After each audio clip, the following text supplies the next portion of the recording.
All right, so welcome to Sunday service for November 9th, 2025. I'm Rev Kim from St. Bridget's Spiritualist Church, and I will be doing service today. I had to think a little bit about what to do because it's a very strange time that's going on amongst everybody. So I am going to talk about spiritualism and what's kind of been going on. So, out of the shadows of war and loss, the light of spirit reminds us, love is stronger than fear and life is eternal. As we gather here today, we remember two of the darkest chapters in human history, the First and Second World Wars. Entire generations were shaped by grief, sacrifice, and longing for peace. But in the midst of this pain, something profound happened. People turned to spirit. They sought comfort and proof that their loved ones lived on, not as memories, but as continuing souls in another realm of existence.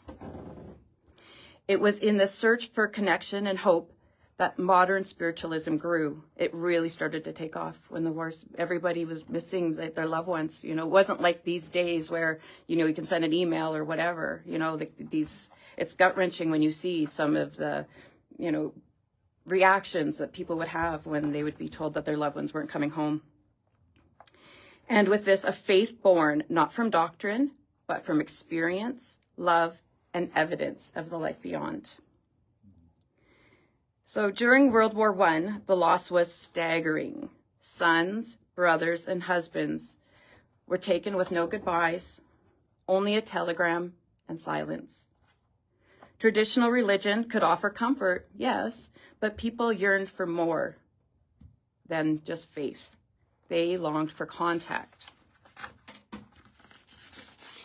Mediums, circles, and churches began to flourish. Figures like Sir Arthur Conan Doyle, after losing his son Kingsley, dedicated their lives to proving the continuity of life. And he once wrote, "The war, with its terrible harvest of souls, has done more for spiritualism than any missionary could do." Through seances and spirit messages, parents heard their sons' voices again. Wives received messages from their husbands, and hearts that had shattered found reasons to keep going. And then World War II came. And again, the people turned inward and upward. In bomb shelters, blacked out cities, messages from spirit brought solace and courage. The spiritualist churches that had formed after the First War became safe havens, not only for communication, but for healing and for hope. And the wars taught us humanity something that was essential. Life cannot be destroyed, even by violence. The soul is eternal, and love survives every separation. And that in the midst of human chaos, spirit continues to guide, comfort, and call us forward towards peace. Now, a century later, we began once again to live in a world full of turmoil. Wars still rage, not always world wars, but conflicts of nation, ideology, and spirit. We see division, fear, misinformation, and grief, not only on the battlefield within our communities, but our communities, our families, and in our own hearts. People are anxious, uncertain, and spiritually hungry.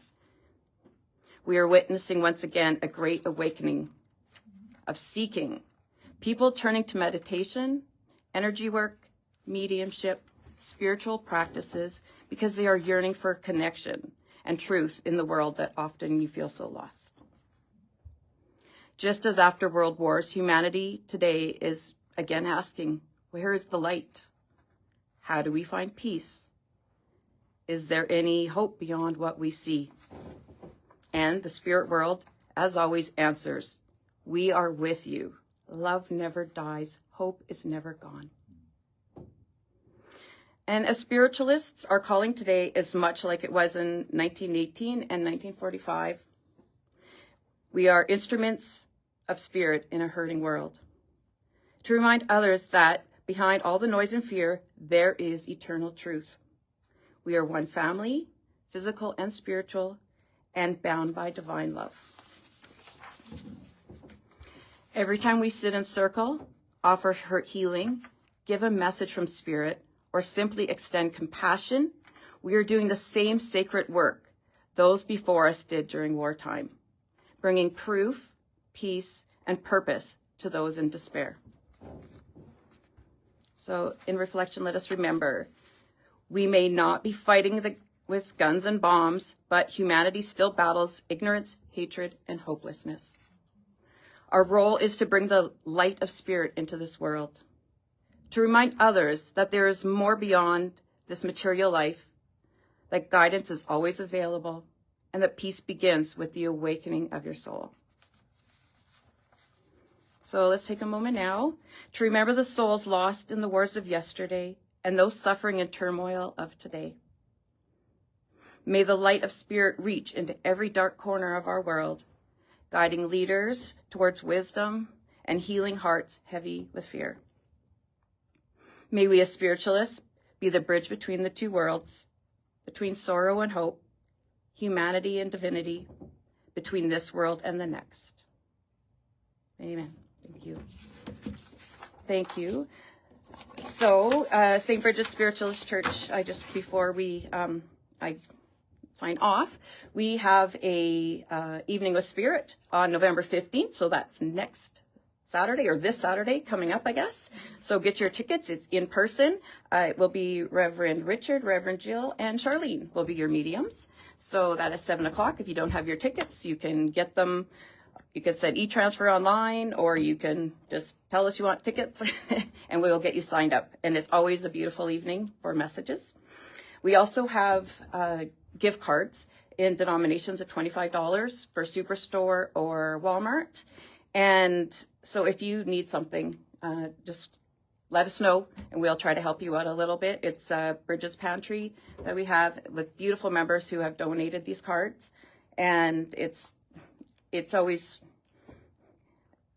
I say it's just such a hard time for people, but it just keeps getting more difficult for a lot of people. So don't be embarrassed. We've all been there. If you need a little assistance, just let us know.